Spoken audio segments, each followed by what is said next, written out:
Perkenalkan, saya Hasim Adnan.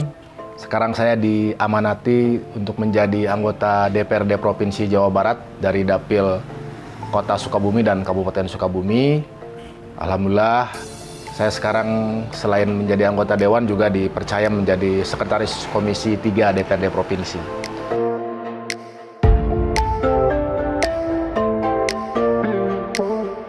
Kebetulan sekarang saya lagi kumpul sama istri saya. Ini Lia Herliawati, lalu ada anak saya yang kedua namanya Naufal tapi panggilannya Opai. Ini ibu saya, ibu mertua saya, Mama Bebem.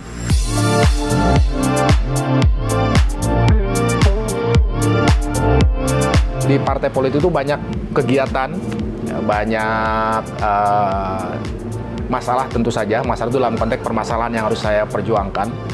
Sehingga salah satu hiburan saya itu ya nonton Lapor Pak ya. Meskipun jok-joknya receh, tapi cukup membuat saya bisa ikut tertawa lepas lah gitu.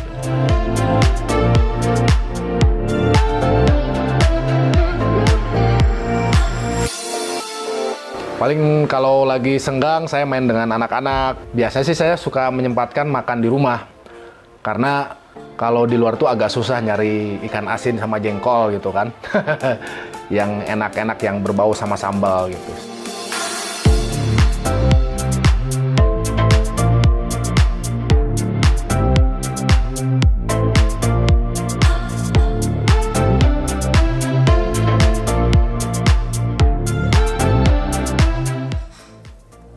Kang Hasim Adnan. Siap. Apa kabar, Kang? Alhamdulillah. Oke, selamat datang di acara Ngopi di SU, Kang. Kita akan ngobrol banyak hal di sini tentang Akang selaku Sekretaris Komisi 3 DPD Jawa Barat. Oke. Tapi sebelum itu, Kang, orang sudah banyak mengenal Akang sebagai politikus, sebagai wakil rakyat. Tapi banyak yang tidak tahu juga nih, bagaimana perjalanan Akang dari mulai kecil, mungkin sekolah hingga kuliah itu seperti apa, Kang. Jadi kita akan awali dari cerita Akang masa kecil seperti apa. Siap. Jadi sejak umur 4 tahun, itu saya sudah ditinggal sama bapak saya. Tinggal meninggal ya. Sehingga yang jadi tulang punggung keluarga itu ibu dan kakak pertama saya gitu. Nah, dari situ ya maklum yang namanya anak yatim ya sok rada bandel gitu kan. Berapa kurus ada waktu itu? Saya tuh total 11, Kang. Akang ke? Saya pangais bungsu, jadi yang ke-10 ya. Ke-10 gitu. Dari 11 sekarang yang masih ada 5, saya pangais bungsu dan saya satu-satunya anak dari ibu bapak saya itu yang dikuliahkan. Gitu. Artinya sejak kecil ketika Akang ditinggal oleh ayah, ibu berjuang untuk biaya pendidikan Akang waktu itu. Betul.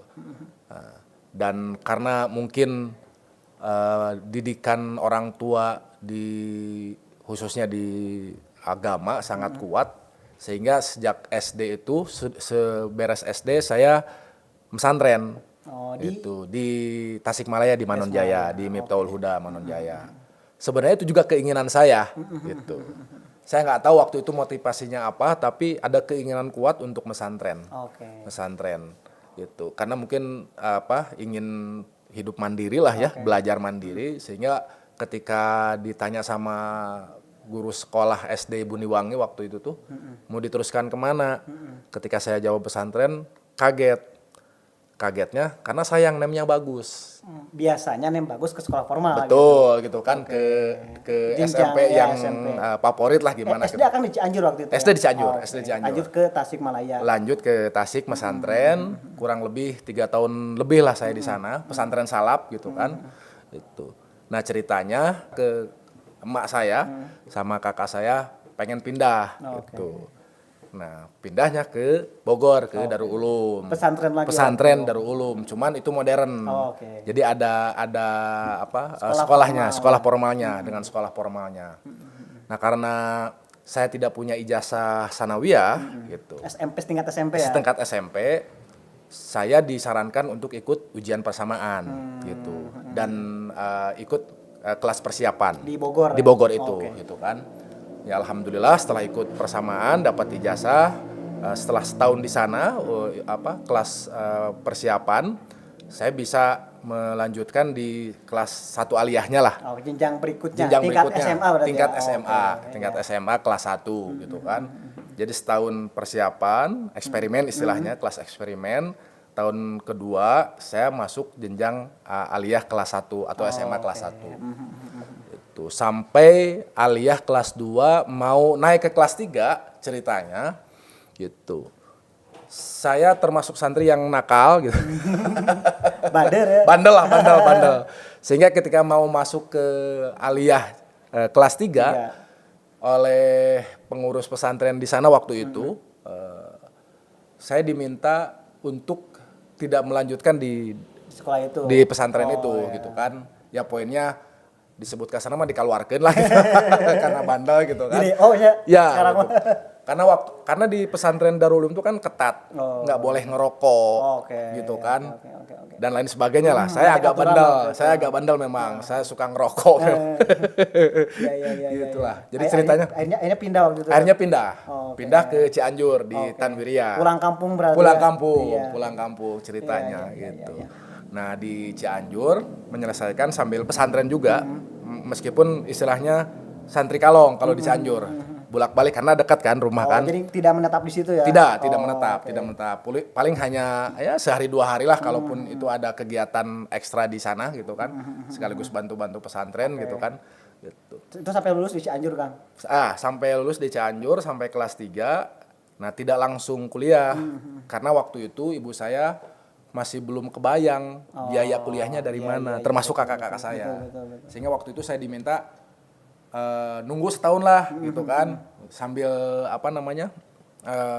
pengumpulan biaya gitu kan gitu. Oke Kang, sebelum kita lanjut ke pembahasan masa kuliah, kita kayaknya ngopi dulu. Karena kita ngopi di SU nih.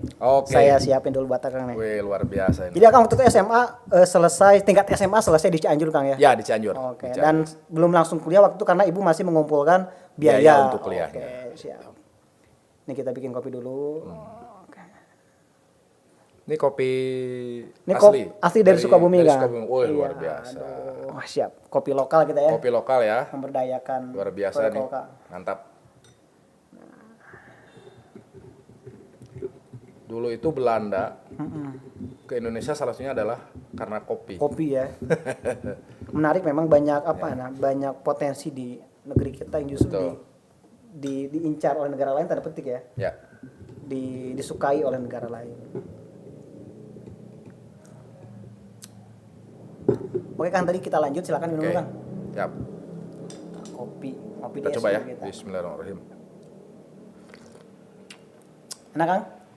Enak. Mantap ya. Meskipun airnya kurang panas. Karena udah dari tadi ya. Tapi jangan panas-panas, kita lagi panas. Baru ditawarin itu. Oke, siap. Nanti kita seduh lagi yang baru. Oh, boleh.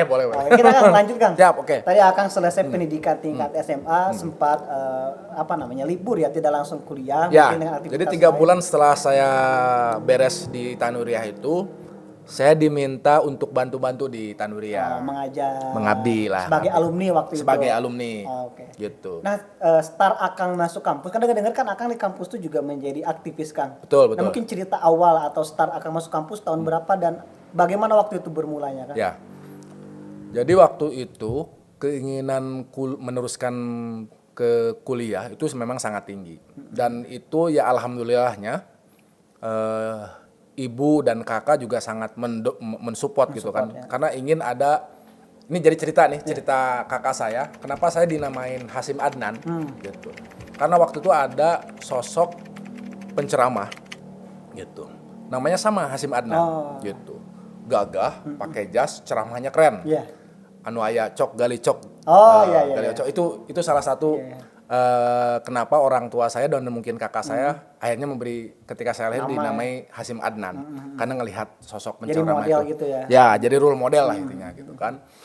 Nah, jadi saya juga baru tahu cerita itu 2 tahun ke belakang nih, ketika kenapa saya diberi nama Hasyim Adnan.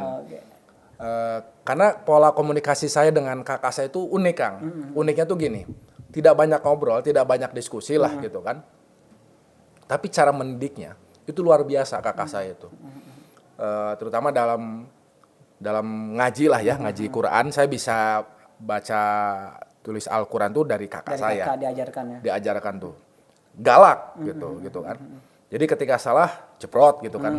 Ku naon istilahnya jidar lah jidar gitu kan. Salah gitu. Iya. Dari situ saya ngelihat pola didikan kakak saya itu nerap pada akhirnya. Gitu. Ku galakna, ku tegesna lah gitu kan.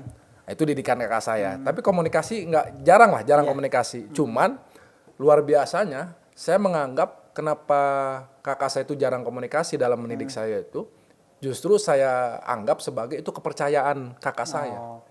Gitu. Dan itu terbawa sampai masa kuliah? Sampai masa kuliah. Sampai masa kuliah. Karena ketika semester 4, itu ibu saya tidak lagi, karena sudah tidak punya jongko gitu kan, akhirnya biaya perkuliahan itu sama kakak saya. Di handle-nya waktu itu ya? Gitu kan, sama kakak saya. Sehingga setiap pulang itu, ya saya betul-betul merasakan begitu berjasanya kakak-kakak saya gitu. Mendidik Akang waktu mendidik itu. Dan juga membiayai kuliah gitu kan. Ketika ibu saya tidak lagi dapat penghasilan karena jongkonya sudah tidak ada kan. Nah ini menarik, soal jongko nanti kita bahas. Oke, siap. Kang, selama masa kuliah kan Akang aktif sebagai aktivis di organisasi. Apa yang waktu itu Akang rasakan sehingga Akang memilih masuk terjun ke dunia organisasi waktu itu? Ya, jadi ceritanya waktu itu saya masih di Darul Ulum di Bogor. Masih kelas 2 lah ya gitu. Nah ibu saya kan punya jongko. Berjualan berarti ya? Berjualan, buka warung. Warung apa waktu itu kan? Buka jongko itu kelapa, parut kelapa dan kakak saya itu meneruskan usaha bapak saya yang meninggal gitu di kelapa. Ibu saya lalu buka usaha warteg, warung nasi gitu kan. Nah dan warung nasi sambil jualan pakaian ala kadarnya lah gitu kan. Nu penting mah jualan halal lah gitu kan. Nah pas saya masih di Darul Ulum, ternyata waktu itu ada program revitalisasi pasar di induk Ibu Cianjur. Jualan. Ya, pasar Cianjur, pasar induk Cianjur kan di pasar induk Cianjur ceritanya. Nah sementara waktu itu masih ada jatah 6 tahun lagi. Di kios itu? Masa kontrak jongko ibu saya itu. Singkat cerita, ketika pasarnya direvitalisasi, ternyata hak ibu saya, jongko ibu saya yang masih ada 6 tahun lagi tidak diberikan. Gitu. Ikut tergusur waktu itu? Ikut tergusur lah istilahnya. Gitu sehingga ibu kan. tidak berjualan lagi? Tidak bisa berjualan lagi di jongko yang sebagaimana dia punya hak 6 tahun lagi ke depan. Kan. Nah di situ saya menangis gitu kan. Cerik teh naon teu bisa ngabantuan kanu jadi kolot. Gitu. Karena waktu itu usia masih belasan tahun juga. Ya kan masih SMA lah ya, masih SMA gitu kan. Tapi kerasa sedih itu karena keur mah indung ngan saindung-indungna gitu kan, geus teu boga bapak. Tiba-tiba ketika mata pencahariannya itu dikorbankan karena ada kebijakan pemerintah setempat waktu itu yang tidak lagi memberikan hak ibu, padahal masih ada hak ibu. Nah dari situ saya istilahnya menjadi titik balik waktu itu. Ya nadar lah ya, disebutkan mah lamun engke urang kuliah, urang yang jadi aktivis lah gitu kan. Yang bisa membela kasus serupa yang orang-orang yang orang lain. dilemahkan. Kaum mustadafin istilah kami di PMI itu. Itu menjadi modal awal waktu motivasi masuk awal. PMI ya Kang ya? Ya, bergelut di organisasi ekstra kampus gitu kan. Kenapa lalu saya memilih PMI waktu itu karena dari ajakan teman-teman yang sudah lebih dulu masuk PMI, ada paradigma yang cocok dengan misi pribadi saya waktu itu yang ingin membela orang-orang yang lemah dan dilemahkan. Karena dulu Akang merasakan itu tidak enak. Betul, gitu kan. Karena waktu itu saya nggak bisa bela. Ibu saya juga akhirnya berjuang sendirian gitu kan, tidak ada yang dampingi dan sebagainya. Apalagi waktu itu kan zaman Orde Baru lah ya, gitu. Sekali subversif atau ngelawan kebijakan pemerintah, ribet urusannya kan gitu. Oke, kan menarik, berarti artinya dunia advokasi, dunia pembelaan masyarakat, mungkin sampai juga politik itu kental dirasakan masa-masa kuliah waktu itu di PMI tepatnya. Saya belajar betul bagaimana mendampingi masyarakat, bagaimana mengorganisir masyarakat itu di PMI. Dan kenapa kemudian akhirnya terjun ke politik, partai politik? Karena ketika kita mendampingi mengadvokasi kasus tanah di Maleber, Cipanas waktu itu tuh, kita tuh berjuang betul-betul berdarah-darah. Butuh 15 tahun untuk bisa mengegolkan agenda reforma agraria. Betul. Sehingga petani yang kita dampingi dapat sertifikat lah ya gitu kan. Nah, dari hasil refleksi gerakan kita, ternyata kenapa kita susah melakukan perubahan itu, karena kita nggak punya orang di dalam sistem. Kita nggak punya orang di legislatif, jangankan di eksekutif, di legislatif pun kita nggak punya cantolan. Power kita kurang lah. Betul. Sehingga ya hanya sekedar menjadi kelompok penekan saja, tidak menjadi kelompok penentu atau yang bisa mempengaruhi. Gitu. Bukan kingmakernya waktu itu. Betul. Gitu artinya kan suasana Akang terakumulasi dari mulai SMP dengan ibu seperti itu, dunia advokasi mungkin terakumulasi dan menjadi modal masuk dunia politik. Ya salah satunya karena kita merasa kita percuma ngomong di jalan juga kalau hanya sekedar muncul di media tapi nggak ada dampak, nggak ada perubahan. Karena problem kita nggak punya orang di dalam legislatif maupun di eksekutif. Untuk menyalurkan aspirasi kita. Untuk mengawal kepentingan kaum mustadafin atau orang-orang yang terpinggirkan. Kang, Akang sebagai politikus juga awal dari aktivis tentu waktu tersita, Kang. Ya. Keluarga komentar ke Akang seperti apa hari ini? Ya alhamdulillah karena sejak awal saya nyalon di Dapil Sukabumi itu istri dan keluarga istri juga sangat mendukung. Jadi ceritanya sebelum bapak mertua saya meninggal itu, istri saya itu nanya ke bapak mertua saya. Gitu. Ama kan biasanya manggil Ama. Saya juga manggilnya Ama. Lamun Kang Hasim nyalon teu naon gitu. Karena minta restu kan perlu dari orang tua. Waktu itu bapak mertua saja memang lagi kondisinya sudah sakit parah lah ya gitu. Nah, waktu itu almarhum bilang ke istri saya itu, nyalon aja, da aya warisanana.